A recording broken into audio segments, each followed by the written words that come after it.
This is the Death of Socrates, painted by Jacques-Louis David. David was painting in France just 2 years before the French Revolution. David is looking back through history at principled people who stood up to tyranny.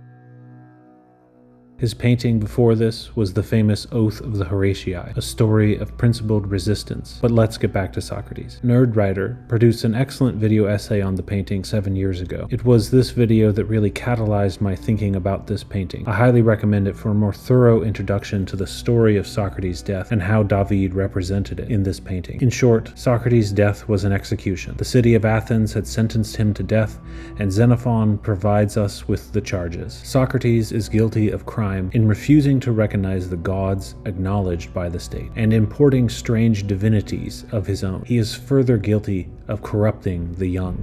Socrates famously would not go against his conscience as a man of principle. His final act of submitting to the punishment is to fearlessly drink the poison hemlock. In his dialogue Phaedrus, Plato recounts that before his death, the 70-year-old Socrates spoke of immortality of the soul and the goal of a life examined through philosophy. Socrates, through Plato, says, "The one aim of those who practice philosophy in the proper manner is to practice for dying and death." Nerdwriter points out a particularly interesting motif that runs through much of David's work: strong, angular figures of principled character, in contrast to curving figures who are in the clutches of strong emotion, like despair. In this painting, Socrates is the most angular. David takes the hand of Plato from the School of Athens fresco and gives it to the fearless philosopher as he reaches for the poison cup. He will not need a Garden of Gethsemane to weep in, as he does not wish for the cup to pass. Crito, seated below him, his close friend, student, benefactor, and a funder of his legal defense, is in anguish, yet he is the only one connected through an angular and muscular grip. He's grasping Socrates, but he's not as sturdy as his teacher. Upon his seat is the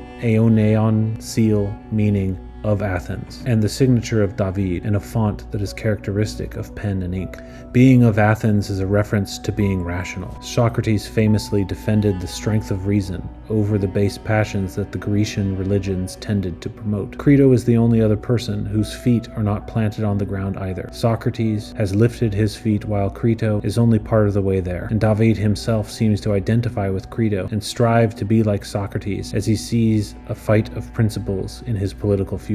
The other figures are noted elsewhere, including Socrates' wife in the background, and the executioner who nearly faints at the execution of his civic duty. But I want to focus on the man at the foot of the bed. Most commenters, including Nerdwriter, allude to or directly argue that David nods to Plato, but identifies with Crito.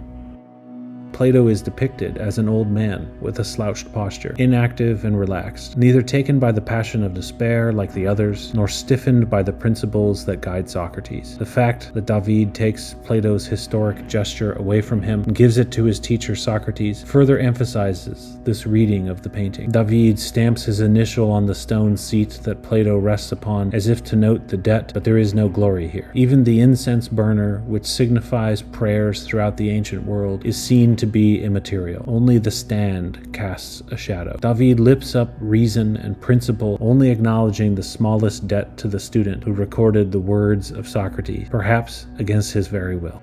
But I think that's a rather simplistic read. I can't know for certain what David thought. In fact, if you look at his life as a friend of Robespierre and then the court painter of Napoleon, I find it hard to imagine him as akin to the principled Socrates. Like Crito, he seems to strive for that strength, but in his own life, it never quite manifested. There are a few more details that betray another read. It starts here with the passageway in the background. Like many of his paintings, David institutes a one-point perspective that enables him to present events like a scene on a stage. This ties him to the history of Greek and Roman friezes. You can see most clearly in the Oreithyia how the center of the painting is where the perspective meets at the moment of the sword oath. But in this painting, the perspective is not centered on the cup of poison of our hero, Socrates. Rather, it's here, at the hanging head of Plato. This, of course, could further emphasize the debt we have to Plato. Even though he was not the only student to record his teaching, he was the most popular. David might simply be acknowledging that he sees Socrates through the memory of the old Plato, who sadly ruminates upon his own end as he has set down his pen and parchment. We now see the glorification of Socrates through the light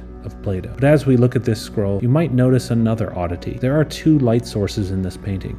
The first is obvious. as it is the cause of the diagonal line upon the stone wall, but the second can be noticed near the bottom of the painting. These shadows slant upward, as if the text on the floor is casting its own light. The light of heaven illuminates the execution, but so does the writing of Plato. If we continue the line of reasoning we have started, then we must say that David sees Plato as a bit of a coward, merely a recorder of the history of this great man. Plato's feet sit on the ground. Plato seems sad and quite possibly near his own death. He's dropped his writing to the floor and must be contemplating the same arguments that his teacher put forth. Is he ready to face death?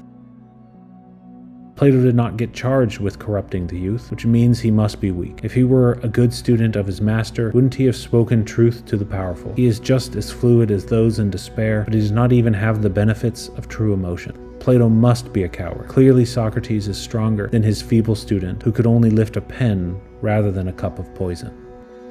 Yet this does not sit well with me. It may be what David felt, but I think there is something else that it reminds me of and makes me wonder. What text is on that scroll? Most would assume it's Phaedrus, because that text is about the death of Socrates. But I wonder if it isn't a different text, namely the Phaedrus. We can't tell for sure, as David does not paint it in enough detail, which I believe gives me the liberty to think of it as the Phaedrus.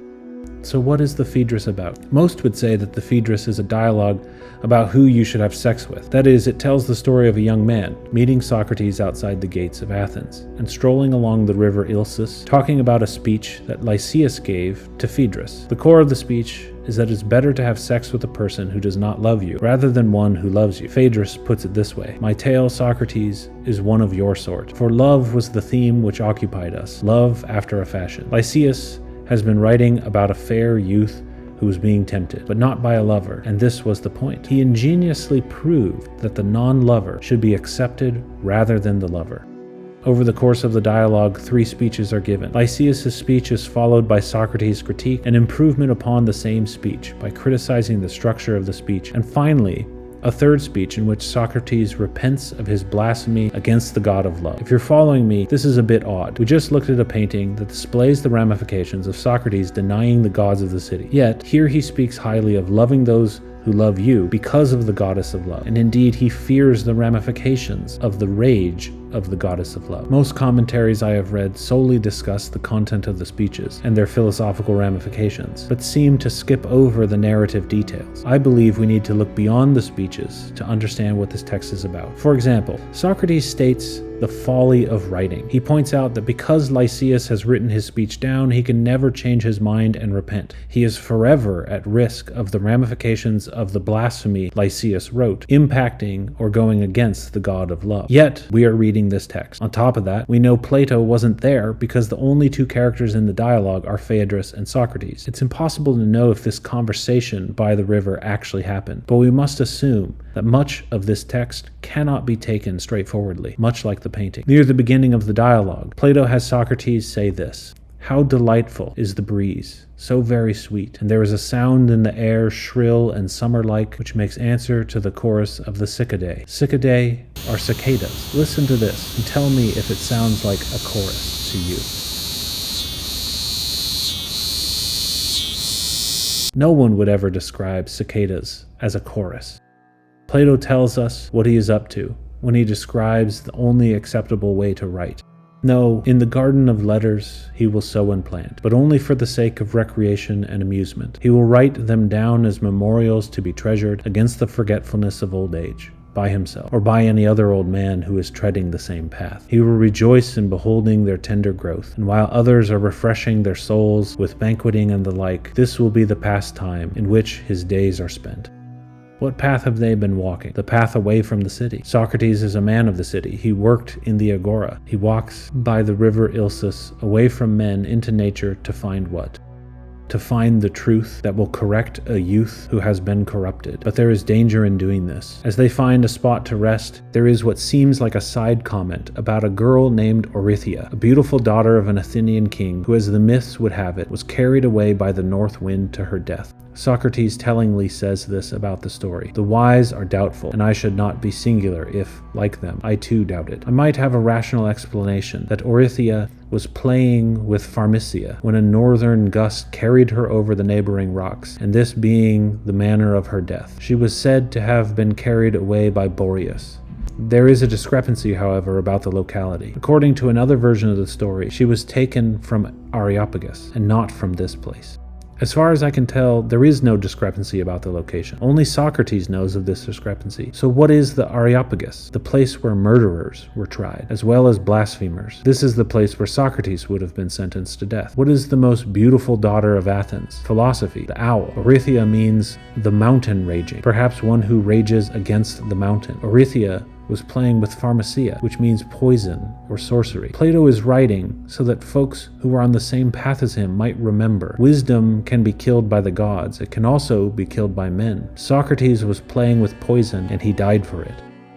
So what is Phaedrus really about? Socrates encounters a youth who is under the spell of Lysias. Lysias tells him to sleep with men who don't love him. He's grooming Phaedrus for his own pleasure. Socrates must take Phaedrus down by the river to the plane tree to try to talk some sense into him. This book is about how to save a corrupted youth. Most historians agree that the real argument the Athenians had against Socrates had to do with one of his other students, Alcibiades, a genius general who betrayed the city and was accused of castrating all the statues of Hermes throughout the city. I believe this painting shows Plato relaxed and ready to face his death. He succeeded where his teacher had failed. Plato enacted his teaching and tried to save as many youths as possible, which leads to Aristotle and Augustine and Aquinas and European democracy. Plato could not stand by his principles, but had to hide the truth in his texts. He writes so that those who seek the truth might remember how to live their lives so they can face death. Why seek death, though? Socrates would not have changed the world if it weren't for his more cowardly student. Socrates fell from the Areopagus. Plato tied himself down and weathered the storm to die in old age. Some say listening to the flute, some say enjoying a wedding. Personally, I like what Tertullian says, that he died in his sleep. Carried away by the back of the north wind, I suppose, instead of being blown off a cliff with a cup of poison. Still, I wonder, what did David think? Well, he does not seem to have died for his principles. In fact, most say the scrolling signature speaks to a personal connection with Crito. But all things curved in these paintings are weak. His initials are carved into the stone below, the wise negotiator of both the gods and men.